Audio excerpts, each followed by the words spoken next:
recomendamos aire acondicionado fresquito para quedaros a disfrutar y relajaros con Alexis Melgar y Antonio Medina, Instituto Alma y Mente. Muy buenas tardes. Hola, buenas tardes, Javi, ¿qué tal? Buenas tardes, Javi. ¿Cómo estáis los dos? Bien, ¿no? Aquí ahora fresquitos. Vaya que venís muy veraniegos, de blanco, camisa blanca los dos. Sí, venimos para una fiesta de Vicenca, vamos. De maravilla. Pones aquí dos mojitos y... Oye, ¿de qué va el tema de hoy? Bueno, pues hoy vamos a hablar de un libro que está gustando mucho, que bueno, lleva vendidas más de 2 millones de copias. Es un libro que bueno, se puede encontrar actualmente en todas las librerías y de un tipo que se llama Jordan B. Peterson, y el libro se llama 12 reglas para vivir, un antídoto al caos. Bueno, pues parece interesante. Antes de meternos en fregado, vamos a recordar que tenéis la plataforma de Instituto Alma y Mente a disposición de quien nos escucha, con podcast y con mucho contenido. Sí, y bueno, todas las secciones que vamos haciendo aquí cada martes, ya más de rozan casi el centenar, pues están todas en un podcast en la plataforma iVoox de Instituto Alma y Mente, en el canal de YouTube de Instituto Alma y Mente, y ahora mismo esta sección está saliendo en directo en el Facebook de Instituto Alma y Mente, así que ahí también tenéis... Oye, ¿me escucho y la voz diferente? ¿Sí? ¿Esto no tendrá autotune de este? No sé, a lo mejor te hemos metido un poquito de reverb o algo. No sé, me escucho... Tienes buena voz, ¿eh? Tienes buena voz. ¿Tú lo escuchas bien, Antonio? Sí, perfectamente. Me escucho como más atractivo. Sí, es que quizás sea que te has leído el libro. Me escucho más bonito. No, es verdad. Bueno, no sé qué pasará. O a lo mejor soy yo que he dado el último estirón. También puede ser. Oye, puede ser que ya te haya cambiado un poco tu conciencia y todo a raíz de haber hecho el análisis del libro. Sí, puede ser. Oye, qué bonito. Perdonadme que haga lo del estirón, ¿eh? Yo me acuerdo cuando era pequeño y me decían, ¿estás dando el último estirón? Sí. ¿Te duele esto? ¿Esto es que estás dando el estirón? El estirón. Un poquito de fiebre, que está dando el último estirón. ¿No? Te da un poquito de fiebre. Y mi mamá un día te duele la garganta, mamá, me duele la garganta, eso es que está dando el último estirón. Claro, y ahora ya estamos en la época del revés. Ya estamos menguando un poquito. Ahora el bajón, a dar un bajón. Eso es lo peor que te puedes decir de quien te ve, a dar un bajón. Vaya bajonazo que has dado, eso te destroza, porque ya para arriba nunca. Sí, o ha pegado una vieja también. ¿Una vieja? Ha pegado una vieja. No, eso no había oído. Cuando tú ves una persona hace ya mucho tiempo y ves que dice, ha dado una vieja, ha pegado una vieja. Sí, eso es lo siguiente más peor que te pueden decir después. Las canas son muy desagradecidas, ¿eh? Sí. Yo veo a alguien al colegio y le ves con canas y ya dice, uff. Sin embargo, cuando no tienen canas, como que para ti no pasa el tiempo, ¿verdad? Sí. Pero las canas cada vez son más atractivas, ¿eh? Sí, gracias. No, yo me uno ahora, que ya empiezo a tener alguna, que la voy viendo. ¿Es verdad eso que dicen que si te quitas una cana te salen 7 más? Bueno, eso decían, yo no lo sé, no, yo creo que no. Yo te digo que no, a mí sale una, por ejemplo, la barba, me la quito y me sale la misma. No me salen 7, me sale la misma eso. Bueno, ¿estamos preparados? Estamos preparados. Venga, pues nos vamos a meter ya con Instituto Alma y Mente. Alexis Melgar y Antonio Medina, somos todos oídos. Bueno, pues vamos a hablar eso de un libro que se llama 12 reglas para vivir, que es de un psicólogo canadiense, en concreto de la ciudad de Toronto. Y bueno, este tipo es un psicólogo muy prestigioso y la idea de cómo nace este libro es muy curiosa. ¿Conocéis Quora? No. ¿Conocéis Quora? Bueno, eso es la caña, ¿eh? Quora. Quora con Q. Bueno, Quora es una página web, es una especie de comunidad muy numerosa que hay, bueno, alrededor de esta página. Tiene millones de visitantes y es una página que se va de preguntas y respuestas, ¿no? Es una especie de Wikipedia, pero no es Wikipedia, sino que lo que hace es que la gente pregunta cosas, pero de todo tipo. Y también las responde. Sí, son preguntas, bueno, pues, ya te digo, de todo tipo, de todo tema, de tal. Y entonces están agrupadas por temas y demás, ¿no? Entonces la gente lanza preguntas y hay gente de todo el mundo que responde. Entonces, ¿qué pasa? Que la página clasifica las respuestas en función de los me gusta de los mismos usuarios, ¿no? O sea, digamos que los usuarios van validando la página, o sea, las respuestas con las respuestas que se van dando, ¿no? Entonces, si una respuesta se da por válida, cuando tiene muchos me gusta de muchos usuarios, ¿no? Es como que dice, mira, esta respuesta ha sido buena, ¿no? Pues claro, como hay preguntas de todo tipo, o sea, hay preguntas, pues desde cómo se arregla una lavadora, ¿no? Y te responde un técnico de lavadora, cómo se arregla, hasta preguntas existenciales, filosóficas. Pasa que eso tiene trampa, ¿no? O incluso, por ejemplo, esta tarde he entrado, ¿no? Y hay gente que a lo mejor pregunta, ¿cómo se puede vivir en España con un sueldo de 1.200 euros al mes? ¿No? Ya está, así, ¿no? Y entonces hay gente que te responde, ¿no? Claro, hay respuestas con mucha enjundia y respuestas pues que son no están ni pensadas, ¿no? De una barbaridad y fuera. ¿Qué pasa con esta página? ¿Por qué estoy hablando de ella? Porque este psicólogo la tenía como un hobby. Entonces, él en sus ratos muertos, pues le hacía ilusión meterse en esa página, ver preguntas que la gente hacía relacionadas con la psicología, con el sentido de la vida y tal. Y a este tipo le gustaba responder, ¿no? Y le creó como una especie de adicción ver qué respuestas... O sea, le llamaba la atención ver que había respuestas que nadie le echaba cuentas y pasaban totalmente inadvertidas que él daba, y entonces él lo que iba haciendo era como pulir esas respuestas que daba en esta página, ¿no?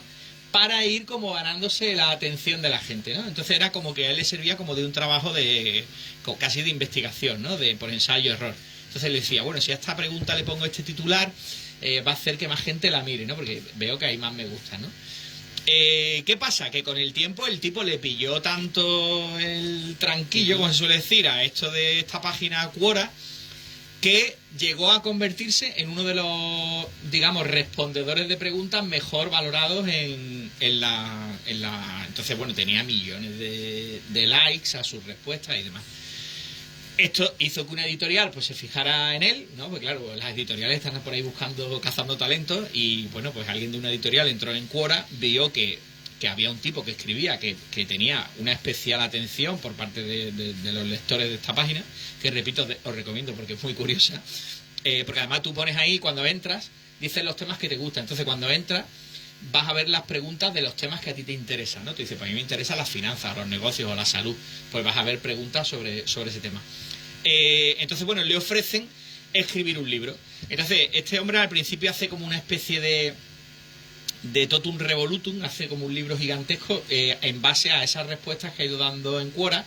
La editorial le dice que intente afinar un poquito más, que eso es muy amplio, a él le cuesta mucho trabajo, y entonces al final, pues... De los 10 tomos, ¿no? De los 10 tomos que hace, pues lo condensa todo en estas 12 reglas para vivir, que yo creo que él casi podría perfectamente, porque yo he leído, no he podido leer el libro al completo, pero el tipo podía haber escrito un libro casi de cada regla, porque bueno, tiene una cultura impresionante, hace unas argumentaciones increíbles, y yo recomiendo muchísimo el libro, porque no solamente, porque el libro engaña, ya quiero decir de aquí que el libro engaña mucho, porque claro, te dice 12 reglas para vivir, que las vamos a enumerar hoy del tirón, y él, yo creo que lo que quiere con estas reglas es llamar la atención para que te leas el libro, pero que luego en realidad el desarrollo del libro no es que tenga mucho que ver con las reglas que da para vivir. Es decir, que él pone la regla como excusa, y cuando hace la argumentación, pues empieza a lanzar el gancho, ¿no? Claro, lanza un gancho y luego empieza a contar de ahí, ¿no? De hecho, muchas veces, cuando lees el desarrollo de alguna de estas reglas, crees que el tipo se ha perdido. O sea, dices, este tipo se le ha ido la olla. No sé, ¿no? Entonces él empieza a argumentar, y al final es verdad que termina con una conclusión, pero yo creo que lo hace un poco aposta, ¿no? Decir que antes de entrar con las 12 reglas en concreto, este psicólogo clínico es además un tipo muy mediático. Por ejemplo, ha conseguido millones de visitas con sus clases en YouTube, ha subido clases de él en la universidad, porque es profesor también de psicología en la universidad. Es canadiense, ¿no? Es canadiense. Trabajaba en la Universidad de Toronto, que por cierto, hace 2 o 3 meses que ha dimitido, porque no estaba de acuerdo con una serie de cosas que le imponían, tal, y entonces ha puesto su cargo a disposición, y hace 2 o 3 meses que ha dejado su plaza en la Universidad de Toronto. Entonces, bueno, al final consigue que la editorial le acepte estas 12 reglas, y bueno, pues yo creo que le ha ido bien, porque lleva vendido, a día de hoy, este libro no lleva en el mercado mucho tiempo, o sea, creo que se escribió incluso después de la pandemia, y lleva más de 2 millones de libros. ¿Qué me dices? Más de 2 millones de libros vendidos en el mundo. Y es uno de los libros actuales más nombrados cuando se habla del tema del desarrollo personal, pues uno de los libros que ahora mismo son referentes, ¿no? Que muchas veces hablamos de libros que tienen 60, 70 años, pues este libro es completamente actual y yo, bueno, pues lo recomiendo porque está muy bien, está muy bien. Eso sí, no es Teo va a la escuela, ¿sabes? O sea, que es un libro sesudo.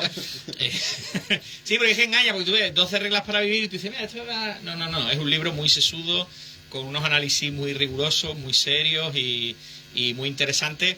Y además es de estos libros, yo creo que muchas veces en el mundo del desarrollo personal se meten muchos libros que a veces son muy malos, pero entre ellos hay libros que son muy buenos. Y uno de ellos es este, ya os digo, yo lo recomiendo muchísimo. Entonces, antes de empezar, si te parece, Antonio, vamos a enumerar las 12, digamos, reglas para vivir. Antes de decir las reglas, vamos a decir un poco que como yo creo que el sentido último del libro es precisamente lo que lleva el subtítulo de este libro, que es un antídoto al caos. Es decir... Sí, porque él tiene la sensación de que hay como un caos en el mundo, en el sentido de que estamos un poquito como perdidos, ¿no? Las eternas preguntas de a dónde voy, de dónde vengo, cómo puedo ser feliz, etcétera. Él lo entiende que es como un caos de conceptos, ¿no? Y como Alexis ha apuntado, esta plataforma de red social de Quora le ha servido para sacar ciertos elementos, ¿no?, que son comunes en distintos países, en distintas culturas, distintas sociedades. Él parte de la base que lo bueno es el orden. Es decir, que el mundo, el universo, todo lo que nos rodea, todo tiene que tener un orden. Es más, yo creo que tiene un poquito de obsesión con el tema, ¿no? O sea, todo tiene que estar ordenado. Entonces, él habla que, además, digo que tiene un poquito de obsesión porque lo explica muy tal. Él empieza a enumerar como fallitos que hay en el sistema, ¿no? Enumerar, te digo, varias páginas. Fallitos en el sistema que rompen el orden, ¿no? Entonces, él es como dice, todo va bien hasta que llega algo y, ¿no? Dice, por ejemplo, tú te levantas por la mañana, te pones la camisa, tomas el café, ¡pum!, se te mancha la camisa. Eso es caos. Se ha roto el orden, se te ha roto la camisa. Ya, eso es un problema. O sea, es como que el problema es el caos, ¿no? Tú vas haciendo un viaje, tú te has preparado un viaje, vas en el coche, pinchas una rueda, caos. Ya está, se ha fastidiado. Hay que reponer el orden, ¿no? ¿Y el orden cómo se repone? Pues cambiándote la camisa, cambiando la rueda del coche, ¿no? Y entonces, claro, estos son ejemplos muy del día a día, pero él lo aplica a todo, ¿no? Hace buen tiempo, todo está bien, llega una tormenta, tal, el caos, ¿no? Entonces, él lo que habla es que nosotros lo que tenemos que hacer para ser felices y vivir una vida en plenitud es intentar siempre que haya orden y tener una capacidad de, no sé si resiliencia, para que en el momento que aparece el caos en nuestra vida, detectarlo y volver al orden. O sea, que cuando nos decía nuestra madre, ordena tu cuarto, tenía toda la razón. Claro, de hecho le he dedicado una de las normas de que él aplica es eso, ¿no? Hay que siempre volver al orden, siempre hay que volver al orden. Por eso él es muy partidario, luego lo veremos, pues de la disciplina, de las rutinas y demás.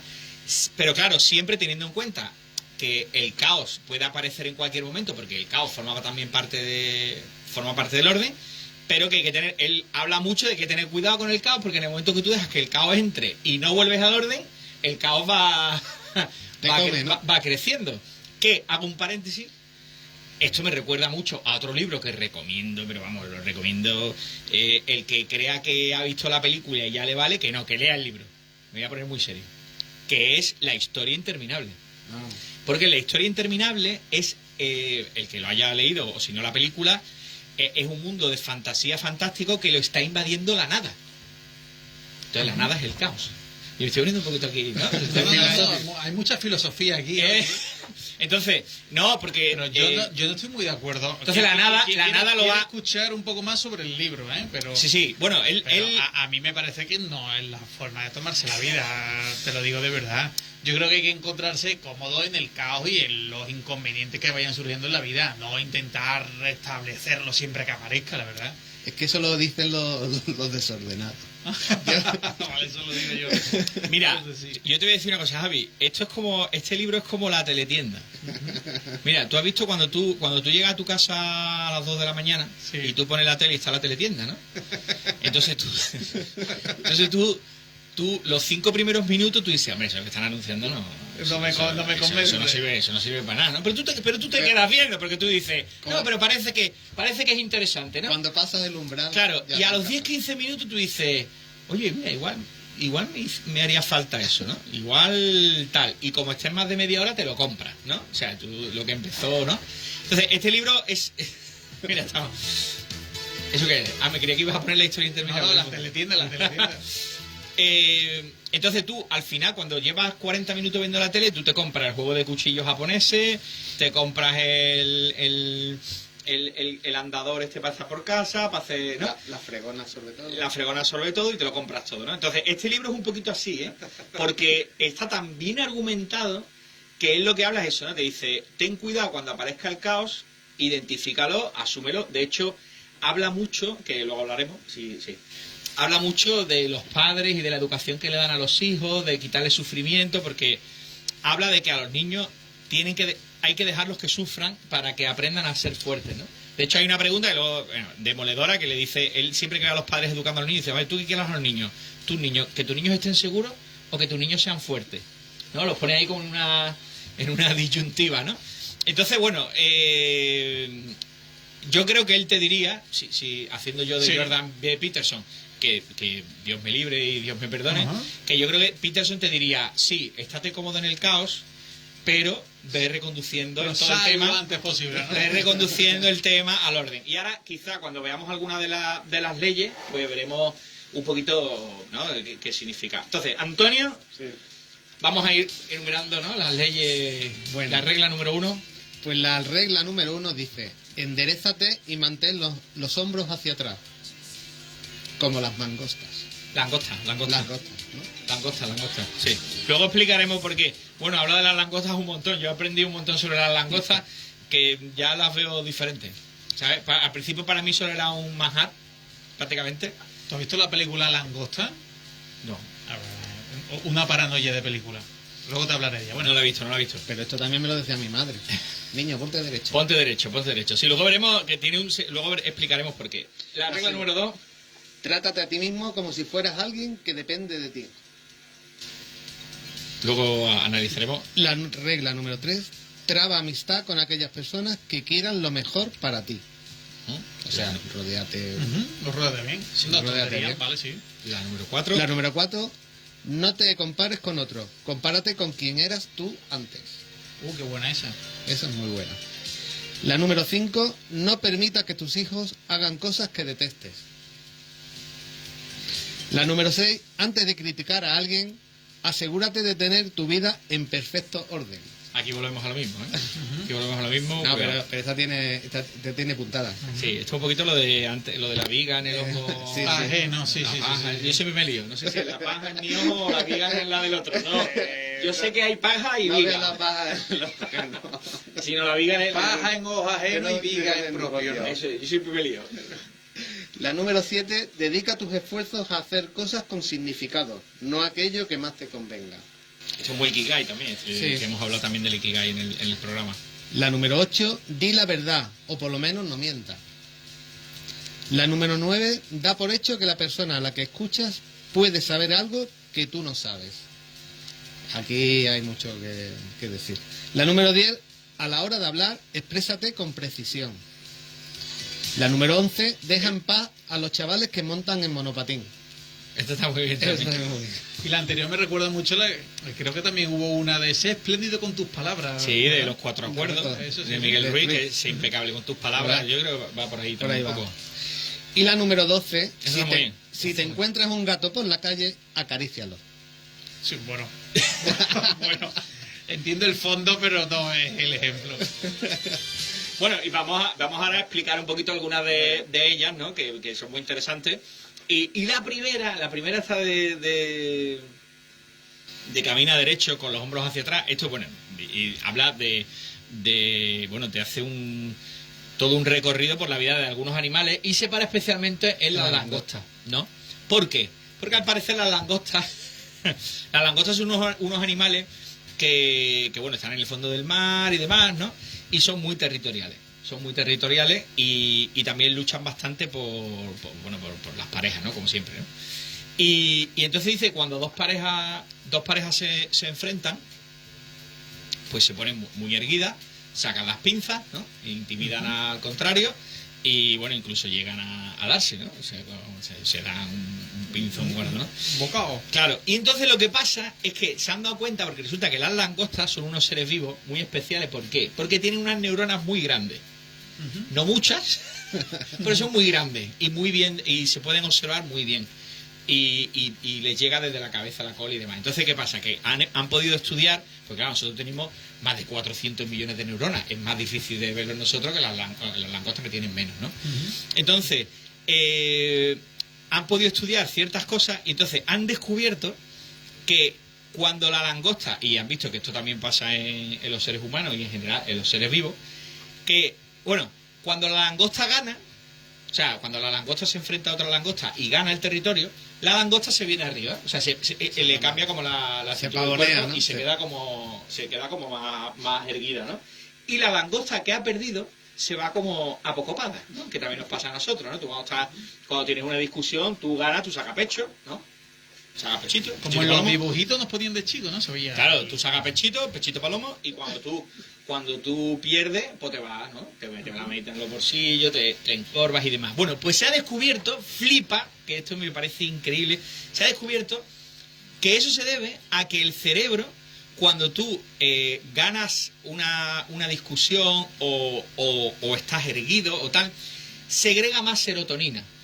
Con lo cual te sientes más eufórico, te sientes mejor, te sientes más placentero y demás. Y esa serotonina le transmite al cuerpo lo de estar derecho o estar un poco doblado, ¿no? Es decir, que tú no te doblas porque sí, o sea, no te doblas porque tienes bajos niveles de serotonina. Claro, te baja la serotonina y eso es como que la serotonina le da la información al sistema nervioso de que estás deprimido y eso hace que te encorve.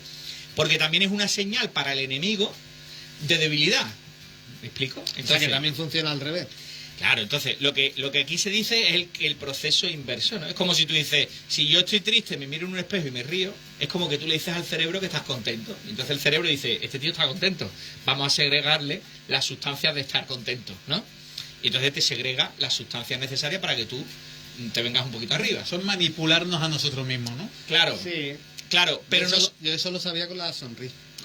Eso ¿no? es. Pero no solamente a nosotros mismos, sino que nosotros inconscientemente, cuando vemos a un tipo que está erguido, nos llega la información subliminal y de miles y miles de años de evolución de que esa persona es una persona con la que se puede contar, es una persona decidida, es una persona por el mero hecho de verla, ¿no? De hecho, todos los que pensemos... Por el lenguaje no verbal, claro, también, ¿no? Claro, entonces nosotros mismos, ¿no? Es cuando estamos en un grupo de personas y vemos que hay una que está un poquito así, ¿no? Mirando para abajo, ¿no? Sí. Taciturna, tú sabes, ¿no? Un amigo que ve a otro y le dice, yo te noto un poco taciturno y circunspecto. ¿Te hace falta algo? Y dice, bueno, ahora mismo un diccionario. Porque, bueno, un chiste malo, pero bueno. Entonces, un poco tal, pues está uno así un poco doblado, ¿no? Y claro, ¿qué dice? Como este hombre está un poquito, ya lo hemos dicho, que está un poquito obsesionado con el tema del caos, dice que cuando tienes alto tus niveles de serotonina y andas recto y erguido, tienes fuerza para transformar el caos. ¿No? O sea, que cuando vas cabizbajo y... Entonces, claro, lo que dice es que estar derecho vas a poder transmitir confianza, vas a poder aceptar responsabilidades, todo ello por el mero hecho de caminar erguido, que me parece pues alucinante. Bueno, hay otras disciplinas como el yoga, ¿no? Cuando lo de por la mañana, ¿no? Hacer la mirada, ¿no? Al sol. El saludo, ¿no? el saludo al sol. Sí. Pues bueno, pues también a lo mejor tiene que ver todo esto con el tema de postural, ¿no? Y también de químico, ¿no? De las hormonas. Claro, por ejemplo, en el ejército, ¿no? ¿Qué le dicen a los soldados cuando están formando? Saca pecho, mete pecho, hombro atrás, erguido, ¿no? Porque eso es lo que va a hacer que el enemigo no vea un pelotón fuerte, claro. Sin miedo. Claro, si tú ves, imagínate que tú veas dos policías en la calle, los ves así, ¿no? Mirando por abajo, como tú dices, no me transmite, ¿no? Que llegan los antidisturbios, que llegan tal, y a los antidisturbios, ¿no? Un poco hablado. Esta gente no disuelve nada, Entonces, hay que ir en ¿no? Bueno, bien. La regla número 2. Esta también es muy interesante. Trátate a ti mismo como tratarías a alguien a quien tú quieres ayudar. Fíjate que normalmente lo que se ha dicho siempre es trata a los demás como te gustaría que te trataran a ti, ¿no? Eso normalmente es lo que dicen siempre en los libros, ¿no? Trata a los demás, ¿no? Incluso, bueno, si nos vamos al Evangelio, ama al prójimo como a ti mismo y tal. No, pues aquí le da un poco la vuelta y habla del autocuidado, ¿no? Es decir, es también muy interesante lo que habla este tipo, porque empieza hablando de un estudio que dice que si tú a 100 personas que están enfermas les das una medicación a las 100 personas, ¿no? O sea, tú imagínate, tienes 100 personas, esto es un estudio que se ha hecho real, ¿no? Porque él todo lo que habla en el libro, claro, él es psicólogo clínico, entonces todo está basado en experimentos reales que se han hecho, ¿no? Entonces, dice que hay 100 personas que cogen para un estudio que tienen una misma enfermedad y entonces a las 100 personas le dan un diagnóstico y le dan una medicación. Y entonces lo que dicen es que de esas 100 personas, pues hay como un tercio que no hace nada, o sea, ni se compra la medicina, ni nada, sigue como si tal cosa. Luego hay otro tercio que va a la farmacia, se compra las medicinas, pero se las deja de tomar, ¿no? Y que al final es una minoría la gente que realmente se toma la medicina, ¿no?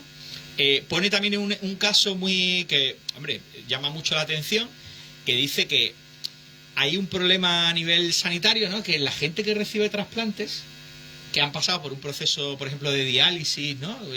Tremendo, ¿no?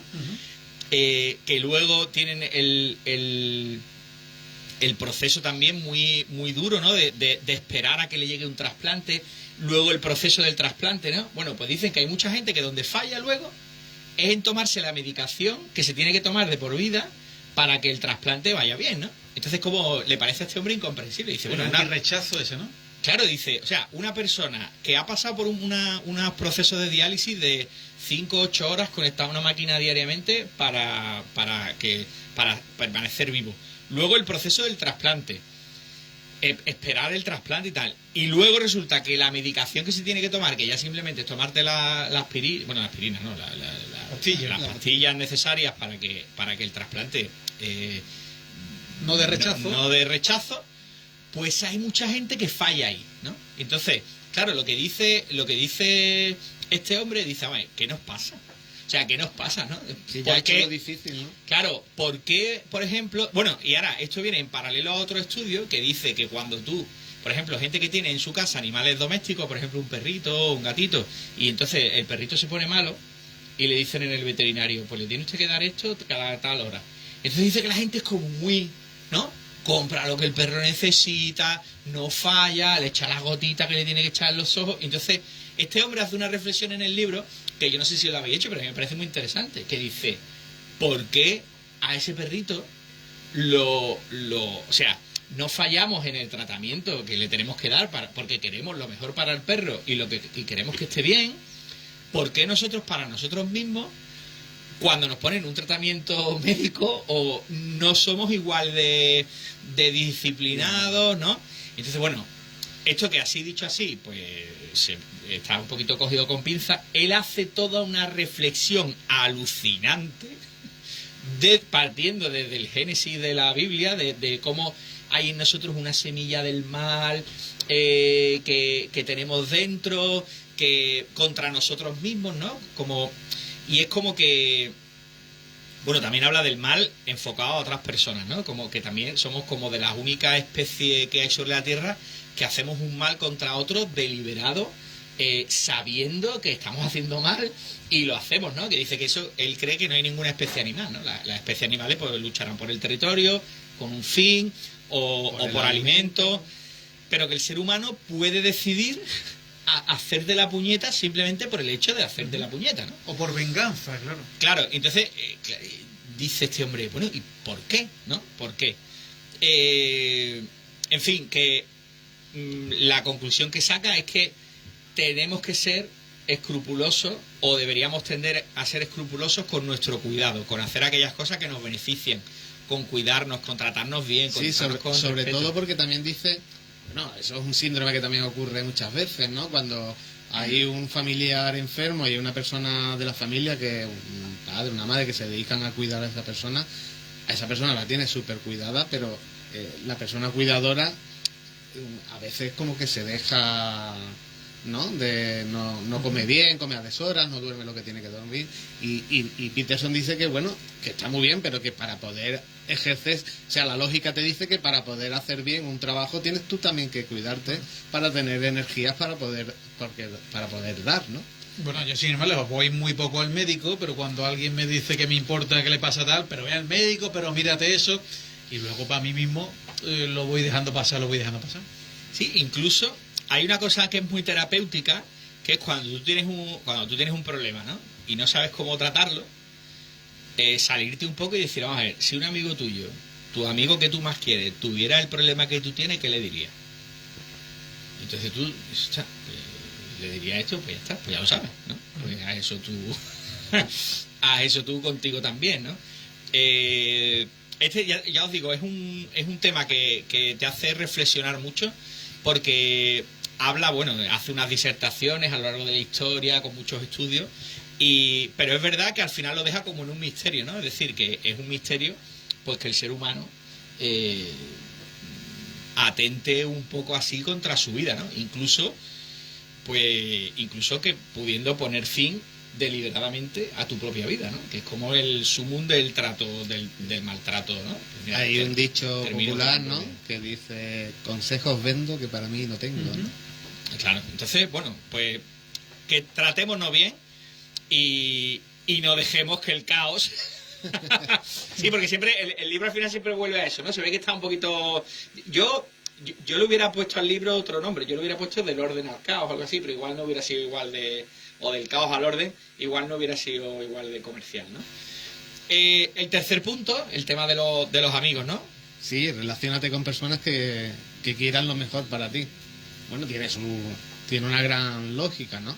Es decir, si tú siempre estás rodeado de personas muy desmotivadas, lo más normal es que te desmotives tú también. O si estás rodeado de personas, vamos a decirlo entre comillas, de cierta categoría o de cierta actitud mediocre, ¿no? Ampliamente, hablando mediocre, ampliamente, ¿no? Pues lo más normal que si tú quieres ser una persona de éxito no lo consigas, ¿no?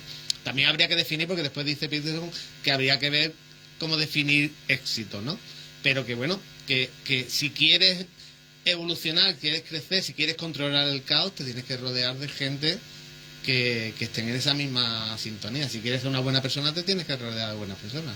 No te vas a ir con un grupo de skinheads, ¿no? Y luego además que digamos que el grupo de las personas que te rodean o a quien tú te acercas son los que también muchas veces te llevan por el mal camino o de las malas prácticas, ¿no? Claro. Entonces, claro, si tú, no sé, si tú tienes un grupo de amigos que por costumbre hacen algo que pues para ti no es sano, va a ser muy complicado que al final no caigas, ¿no? Porque es como que, ¿no? Es muy complicado, ¿no? Si yo tengo un grupo de amigos que, por ejemplo, ¿no? Ninguno hace ejercicio, vamos a suponer, ninguno, y claro, no tienen ese hábito en su rutina, pues difícilmente vamos a quedar un día para hacer ejercicio, ¿no? Para hacer deporte. Entonces, claro, al final tú eres un poco el resultado de los hábitos de tus amistades, ¿no? De hecho... Bueno, lo hemos dicho aquí, ¿no? Que hay una regla que dicen que eres como las 5 personas más cercanas. Si tuvieras que ponerle nota a las 5 personas, por decir algo, ¿no? Sí, sí. Con las que te rodeas, si estás rodeado de un 10, pues tú lo más normal es que puedas llegar al 9 o al 10. Si estás rodeado de 4, eres un 4. Claro. Aunque no me gusta el tema de las notas, ¿no? Pero queda así claro, ¿no? También se puede en la situación de que uno vaya cogiendo lo peor de cada uno de alrededor suya, ¿no? Entonces, sí. lo bueno no, pero va cogiendo lo peor de cada uno. Eso suele ocurrir cuando éramos chavales, ¿no? Siempre cogíamos lo peorcito de la pandilla, ¿no? Hay una cosa también que dice interesante este hombre respecto a este tema de rodearte de gente positiva, digamos, o brillante, o que te apoye y demás, es que dice que hay mucha gente que no se quiere rodear de gente brillante porque se siente inferior. Pues claro, si tú dices, no, yo me voy a rodear aquí de... Claro, el síndrome de... Es que a mí me gustan mucho Sí, sí. los paralelismos, ¿no? Del pez gordo, dicen, en el charco pequeño, ¿no? Ujú. Eres el rey del charco, ¿no? Claro, entonces, claro, lo que dice es que, oye, rodéate de la gente más brillante posible, que esto hay gente que le cuesta la vida, ¿no? Al final muchas veces vemos que hay mucha gente que triunfa porque se rodea de gente muy buena, ¿no? Es decir, pero hay otra gente que le da como miedo porque cree que si se rodea de gente muy buena, a ti te va a ir... Es como que te van a eclipsar, ¿no? Entonces hace falta, la verdad, también un ejercicio muy grande de autoconfianza y de autoafirmación para decir, no, mamá, esta gente es brillante y pueden ser perfectamente mejores que yo y no pasa nada, ¿no? Porque el valor está en la persona, no es lo que cada uno haga, ¿no? Entonces, bueno, es importante eso, pero que tengamos claro que nos va a ir mejor si nos rodeamos de gente. Evidentemente. Eso también lo decían en los puntos eso, ¿verdad? En otro libro también hablaban de con quién te rodeas, ¿no? Sí, es un tema que es recurrente en este tipo de libros, ¿no? Que te rodees de gente. Claro, es que es verdad, o sea, Hombre, no estamos aquí para gente decirle... gente que aporte y gente que quieras yo y que te quiera. a mí me ha pasado de haber estado algunas épocas de mi vida cerca de alguna gente que te quita las ganas de las cosas. O sea, tú a lo mejor se te ocurre, mira, he pensado tal. No, eso O sea, no, imposible. Eso no lo... No, porque mira, porque ahora no sé qué, ¿vale? Pues no lo hago, te da la gana, ¿no? Claro. Oye, mira, que voy... ¿Vale? Entonces, cuidado, eso te lo puede decir una persona si es una persona que realmente ha triunfado desde donde lo que tú quieres hacer. Porque entonces me está hablando desde una sabiduría y desde una experiencia. Pero no desde el fracaso. Todo hay formas de decirlo también. Claro, Es decir, si yo me voy a, no es lo si, mismo, si no, yo no, hablo, si yo me quiero, vamos a suponer, yo me quiero comprar una casa, ¿no? Y hablo con un tío que tiene 90 casas, pues igual sí me puede dar un consejito de decir, mira, pues tira por aquí y tira por allí. Entonces le tengo que hacer caso porque me estoy rodeando de alguien brillante en ese campo. Claro. Es un tipo que tiene... Ahora, si yo hablo con una persona que no ha comprado una casa en su vida y yo le digo que me voy a comprar una casa y te dice, no te la compre, porque tú no has comprado ninguna. No me puedes hablar desde la experiencia, ¿no? Entonces, bueno, pues que seamos conscientes de que la gente que nos rodea, pues... No queremos romper ni pareja ni amistades, pero que esto es una regla más o menos universal. Sí, sí. No, y que a veces no pasa nada, o sea, puede simplemente... Tampoco hay que romper amistades, pero sí a lo mejor, pues en vez de verla todos los días, pues de vez en cuando. Y ya está. Y irte no sé, yo creo que... Aparte yo creo que uno va atrayendo también, dependiendo de cómo uno esté, va atrayendo un tipo de personas a su vida y otras se van apartando, ¿no? Está claro. A mí, por ejemplo, no me suelen llamar para jugar a juegos de rol. Nunca me han llamado, porque nunca he jugado a juegos de rol. Entonces no atraigo, ¿sabes? No, que uno un poco atrae un poco lo que es, ¿no? No sé. Ni nadie me... Por ejemplo, yo hay una cosa que a mí nadie nunca me ha ofrecido droga. Me he rodeado de... A mí nunca me ha ofrecido nadie droga. Y eso que vive o has vivido en Mira que lo he buscado, en el mundo del espectáculo, No, porque todo el mundo... en la noche. Sí. Yo nunca... O sea, y lo digo, verdad, que igual suena un poco así inocentón, pero yo... A mí se me han ofrecido y desde muy joven. A mí no. Y yo siempre, además, a todo el mundo, ten cuidado, lo que te ofrecen, tal. Y yo, bueno, si me ofrece alguien. No, hombre, pero no tiene que ser de tu círculo, sino que, por ejemplo, alguien que te encuentra un día por la noche y que dice, bueno, me voy a entrar en una conversación con este, y te ofrece, y dices, bueno, ¿este de qué va? Pues yo no he tenido esa cosa, no. Ni la volverás a tener, ¿no? Yo- no, es verdad, nunca me han ofrecido. El punto número 4, este es muy interesante. Porque esto es muy complicado no caer, o sea, Sí. es muy En la complicado. de compárate con quien eras ayer, con nadie más. O sea, que no te compares con... O sea, como todos tenemos distintos objetivos y cada uno en la vida entendemos el éxito o lo que queremos conseguir de la vida, son conceptos muy distintos. La única persona con la que te tienes que comparar es con ti mismo y ver qué paso has dado de desarrollo con respecto a ayer y mañana con respecto a hoy.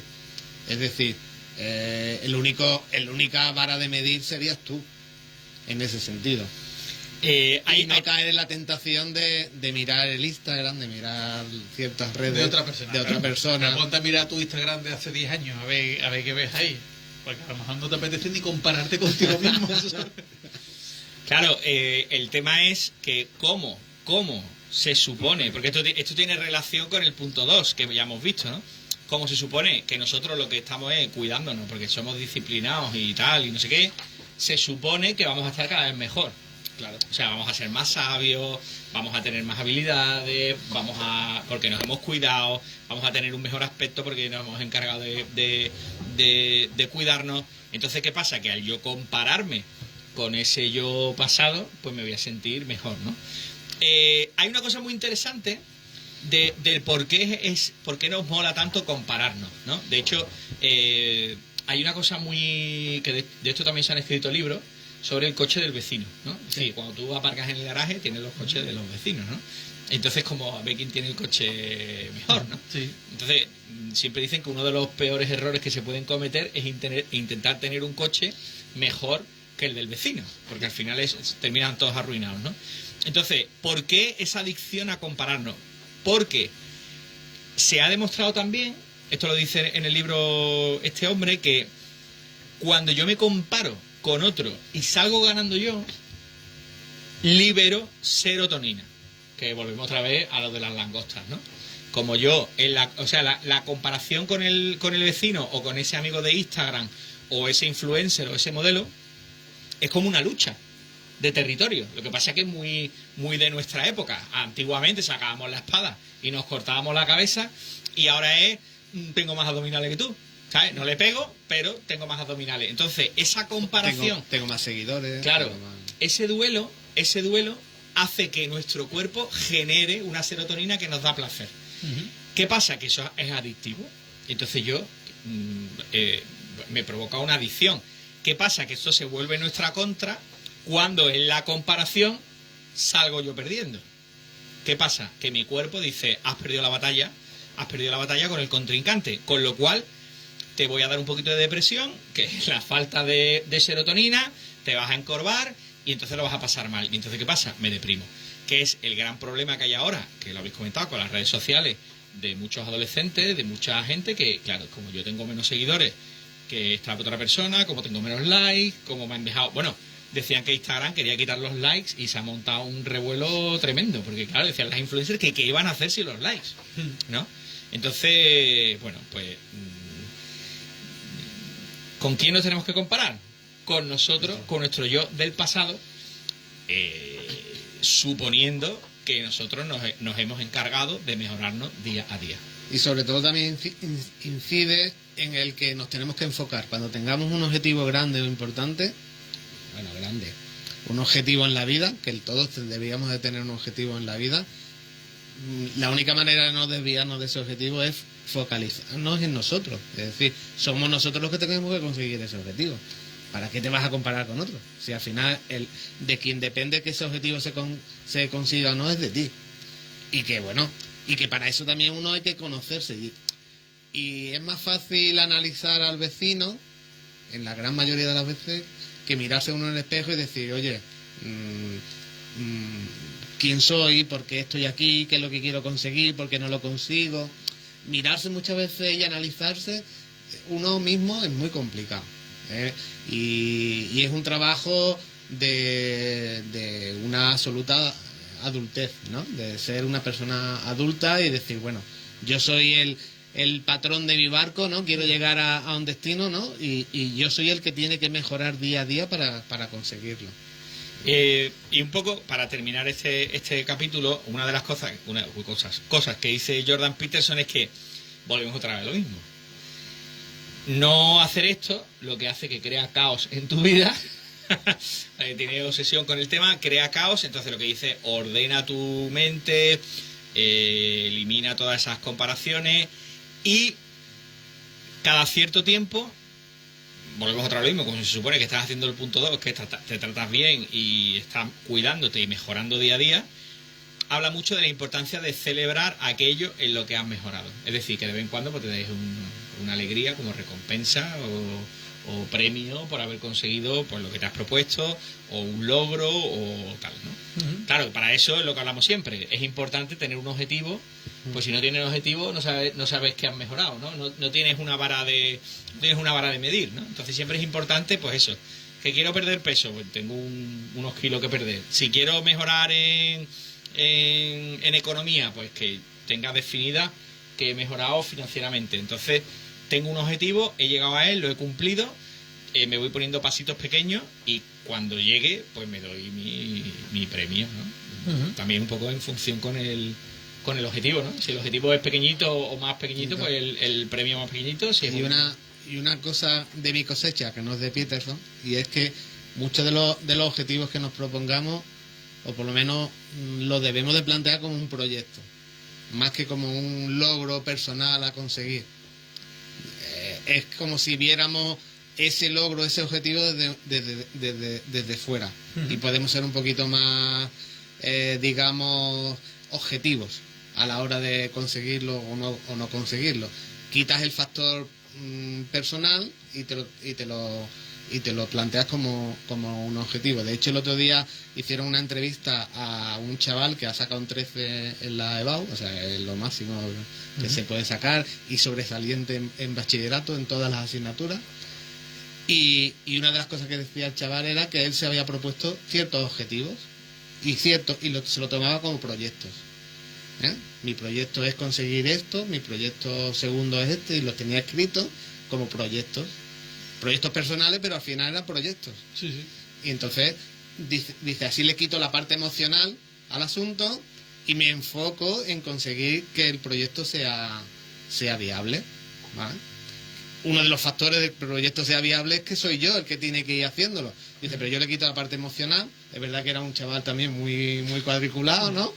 Pero bueno, evitaba el caos así. Evitaba el caos y controlaba el caos planteándose un proyecto.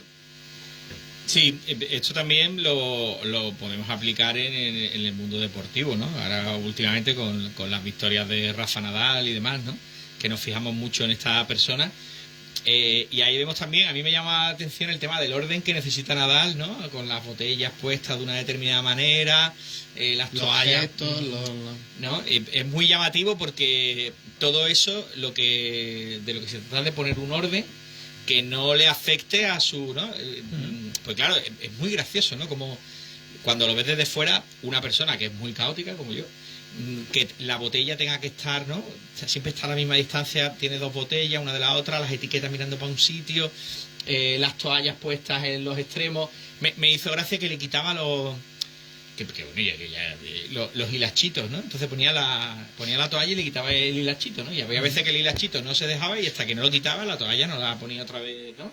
Incluso los mismos movimientos antes de sacar, antes de tal, ¿no? Dos botes, ¿sabes? Todo muy automatizado, ¿no? Claro, pero todo eso es para que el caos no entre, ¿no? Imagínate que él tiene que estar muy concentrado, ¿no? Imagínate que él llegara de un juego, va a beber agua y la botella cada vez está puesta en un sitio diferente.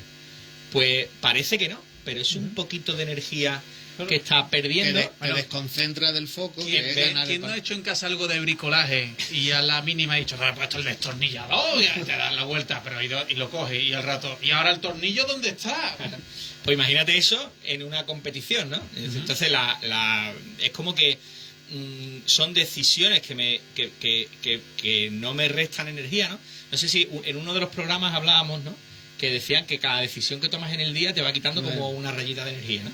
Entonces, si tú te vas quitando decisiones que tienes que tomar, si tú tienes que levantarte por la mañana y ir al gimnasio, pues prepárate la ropa el día de antes, porque esa decisión de qué ropa me pongo para ir al gimnasio probablemente haga que al final no vayas, ¿no? Simplemente porque tienes que pensar qué ropa ponerte, ¿no? O cuando tienes que pensar, no sé si os pasa, cuando tenéis una mañana libre y tú dices, bueno, ¿a qué hora me levanto mañana, no? Y te pones a pensar a qué hora te levantas. Pues esa toma de decisión es un caos que va a influir en tu día al día siguiente, ¿no? En cambio, cuando tienes una rutina y te dices, no, mañana me levanto a las 7 me levanto. Y el domingo a las 8. Pero está definido, está claro, ¿no? Alguien dirá lo que tú decías al principio, pues... Que si te obsesionas, ¿no? Que obsesión y que tal. Pero al final, muchos de los casos de gente que tiene éxito en determinadas parcelas cumplen estas rutinas, ¿no? Y se quitan decisiones sencillas que tomar y demás, ¿no? Javi, vamos por la número 4. Yo creo que esto vamos a tener para segunda parte. Yo creo que no nos va a dar tiempo de... Esto no para otro, nos quedan como 8 y hay algunas muy interesantes y muy tal. Y yo creo que pues la semana que viene o en otro programa vamos a seguir comentando alguna de estas porque da para mucho la tertulia esta, ¿no? La verdad que está interesante. El B. Peterson, ¿no? Bueno, y fíjate que lo estoy diciendo porque digo que el libro es sesudo. Hemos hecho un resumen de cada idea que da en el libro. Un resumen, pero no te puedes imaginar resumido. Porque el libro es gordo, ¿no? El libro, sí. Bueno, la semana que viene seguimos. La semana que viene seguimos. A Instituto Alma y Mente podéis volver a ver y oír esta sección en el Facebook, por ejemplo, de Instituto Alma y Mente con Antonio Medina, con Alexis Melgar. Y la semana que viene continuamos. Gracias, Alexis, Antonio. A vosotros. A vosotros. Faltan 3 minutos para las 7 de la tarde. No da tiempo a más. Nos tenemos que ir, Edu. Volvemos mañana a las 5 con Álvaro Salmerón, con gastronomía y con Rocío Gala de RG.